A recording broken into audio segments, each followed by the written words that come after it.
സംസ്ഥാനത്ത് സർവീസ് ജീവനക്കാരുടെ സ്വാഭാവിക മരണങ്ങളെപ്പോലും രാഷ്ട്രീയ ലാഭത്തിനായി ദുരുപയോഗം ചെയ്യുകയും രാഷ്ട്രീയവൽക്കരിക്കുകയും ചെയ്യുന്ന ഇടതുപക്ഷ സംഘടനകളുടെ ഹീനമായ നടപടികളിൽ സ്റ്റേറ്റ് എംപ്ലോയീസ് യൂണിയൻ ശക്തമായ പ്രതിഷേധം രേഖപ്പെടുത്തി. ജീവനക്കാരുടെ വേർപാടിനെ പോലും രാഷ്ട്രീയ ആയുധമാക്കുന്ന പ്രവണത ജനാധിപത്യ സംസ്കാരത്തിന് ചേർന്നതല്ലെന്ന് സംഘടന വ്യക്തമാക്കി. SCU കോട്ടകൽ മണ്ഡലം തല മെമ്പർഷിപ്പ് ക്യാമ്പയിന്റെ ഉദ്ഘാടന യോഗത്തിലാണ് പ്രതിഷേധം അറിയിച്ചത്. വളാഞ്ചേരിയിൽ വെച്ച് നടന്ന മെമ്പർഷിപ്പ് ക്യാമ്പയിന്റെ മണ്ഡലം തല ഉദ്ഘാടനം വളാഞ്ചേരി നഗരസഭാ ചെയർപേഴ്സൺ അസീന വട്ടോളി നിർവഹിച്ചു. തുടർന്ന് നടന്ന യോഗം SCU സംസ്ഥാന സെക്രട്ടേറിയറ്റ് അംഗം NK അഹമ്മദ് ഉദ്ഘാടനം ചെയ്തു. MP ഹൈദർ അലി അധ്യക്ഷത വഹിച്ച ചടങ്ങിൽ ജില്ലാ വൈസ് പ്രസിഡന്റ് നാസർ കഴുങ്ങിൽ, മണ്ഡലം സെക്രട്ടറി ബഷീർ വട്ടപ്പറമ്പ്, TP മുഹമ്മദ് അഷറഫ്, നഗരസഭാ വിദ്യാഭ്യാസ standing committee chairperson Najiya Jamshad, Noorul Abid Nalakath, MN Shaji, C Ashiq, U Muhammad Shameem എന്നിവർ സംസാരിച്ചു.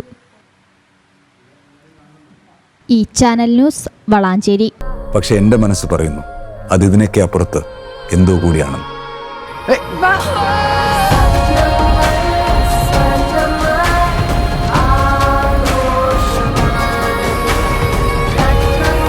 സ്വർണം അത് അണിയുന്നവരെ കുറിച്ചാണ്, അവരുടെ സ്വപ്നങ്ങളെ കുറിച്ചാണ്.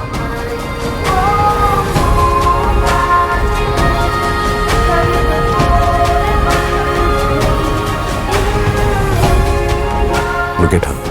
She's gold. The dreams are gold.